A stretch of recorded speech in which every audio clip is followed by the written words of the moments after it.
صحابہ میں سے ایک گروہ جو ہے یہ حضور اکرم صلی اللہ تعالی علیہ وسلم کا واعظ سننے کے لیے بیٹھا.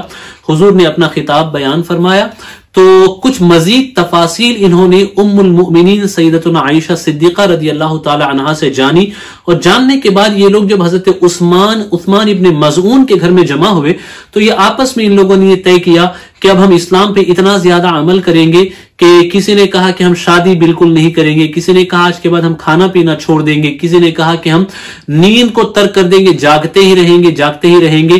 یہ ساری چیزیں ہوئی تو اللہ تبارک و تعالیٰ نے یہ آیات نازل فرمائی اور فرمایا کہ جو پاک اور اچھی چیزیں اللہ نے تمہارے لیے حلال کی ہے اسے تم اپنے اوپر حرام مت کرو چونکہ یہ اللہ کو پسند نہیں ہے. You must keep the balance in دین اینڈ دنیا. یہ سکھایا گیا کہ تم دین اور دنیا دونوں میں توازن رکھو. حضور اکرم صلی اللہ علیہ وسلم کو جب ان کے اس ارادے کی خبر ملی، ان کی ان باتوں کی خبر ملی تو حضور نے فرمایا کہ دیکھو میں کھاتا بھی ہوں، پیتا بھی ہوں، اور میں شادی بھی کرتا ہوں، نکاح بھی کرتا ہوں، اور رات کے کچھ حصے میں آرام بھی کرتا ہوں. لہذا حضور نے فرمایا کہ جو میری سنت سے بے رغبتی کرے گا وہ مجھ سے نہیں. سو اسلام جو ہے ایک ایسا دین ہے جو توازن اور بیلنس کی طرف ہمیں بلاتا ہے کہ ایسا نہیں ہے کہ تم دنیا کو چھوڑ کر کے مکمل ہی دنیا سے بیزار ہو جاؤ، بلکہ جو چیزیں اللہ نے تمہارے لیے جائز اور حلال کی ہیں تم اس سے استفادہ کرو، فائدہ اٹھاؤ، اور جو حرام و ناجائز ہیں ان سے بچو. لہذا ارشاد ہوا وَكُلُوا مِمَّا رَزَقَكُمُ اللَّهُ حَلَالًا طَيِّبًا، اور کھاؤ جو کچھ تمہیں اللہ نے روزی دی حلال پاکیزہ. وَاتَّقُوا اللَّهَ الَّذِي أَنْتُمْ بِهِ مُؤْمِنُونَ، اور ڈرو اللہ سے جس پر تمہیں ایمان ہے، جس رب پہ ایمان رکھتے ہو اس سے ڈرتے رہو. اب آئیے انشاءاللہ العظیم ایک دوسرے حصے کی طرف منتقل ہوتے ہیں اور وہاں سے بھی کچھ آیات ہم سماعت کرتے ہیں اور اس کی تفسیر سن کے اپنے علم میں اضافے کی انشاءاللہ العظیم ہم سعادت حاصل کرتے ہیں. اللہ تبارک و تعالی ارشاد فرماتا ہے وَهُوَ الْقَاهِرُ فَوْقَ عِبَادِهِ وَيُرْسِلُ عَلَيْكُمْ حَفَظًا، اور وہی غالب ہے اپنے بندوں پر اور تم پر نگہبان بھیجتا ہے. علیکم حفظہ، حفظہ کی تفسیر میں مفسرین نے فرمایا کہ حفظہ سے مراد یہاں پہ ملائکہ ہیں، فرشتے ہیں. جیسے قرآن مجید کی متعدد آیات ہیں جو اس کی طرف اشارہ کرتی ہے. جیسے دوسری جگہ ارشاد ہوا لہو معقبات من بین یدیہ ومن خلفہ، اس کا یہاں پہ بھی فرشتوں کا ذکر ہوا.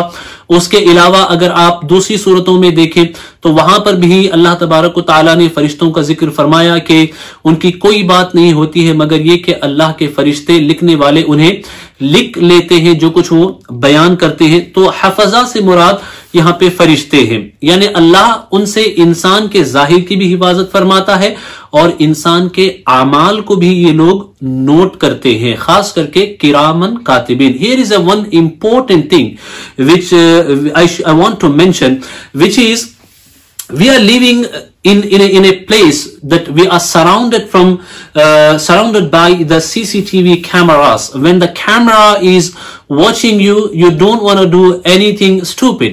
کہ کیمرہ ہمیں دیکھتا ہے، کیمرے کے اندر ہم ہوتے ہیں تو ہم کوئی ایسی چیز نہیں کرنا چاہتے جو خامخواہ لوگوں کی نگاہ میں آئے یا نظر میں آئے، تو ہم اسے دیکھنے اور کرنے سے بچتے ہیں. یو کین امیجن، آپ سوچیں یہ جو کیمرہ ہے it can't record your sound. جو سی سی ٹی وی کیمرے ہوتے ہیں یہ جس آپ کے ایکشنز جو ظاہری ہوتے ہیں انہیں ریکارڈ کرتے ہیں، لیکن جو کرامن کاتبین جن کو اللہ نے مقرر فرمایا ہے they will record your thinking, they will record if you have a hatred in your heart. اگر آپ کے دلوں میں نفرت ہے تو اس کو بھی وہ ریکارڈ کریں گے. آپ کے دلوں میں اگر برے خیالات ہیں، سوچ ہے، فکر ہے، بدظنی ہے مومنین کے حوالے سے، اسے بھی وہ ریکارڈ کریں گے. then we must be very careful about kiraman and katibin. جس طرح ہم کیمرے کو دیکھ کر کے ایسی ویسی چیزیں یا ناپسندیدہ چیزیں کرنے سے بچتے ہیں، تو اس سے زیادہ بہتر یہ ہے کہ ہم ان فرشتوں کا خیال کریں کہ they are always with us and they will never make any mistake. ان کی کوئی خطا نہیں ہوگی. کیمرہ کبھی ٹیکنیکل ڈیفالٹ کی بنیاد پہ ہو سکتا ہے آپ کی حرکتوں کو ریکارڈ نہ کرے، لیکن یہ جو دو فرشتے ہیں یہ ہمیشہ ریکارڈ کرتے ہیں. ارشاد ہوتا ہے حتی اذا جاء احدکم الموت توفتہ رسلنا وهم لا يفرطون. یہاں تک کہ جب تم میں کسی کو موت آتی ہے ہمارے فرشتے اس کی روح قبض کرتے ہیں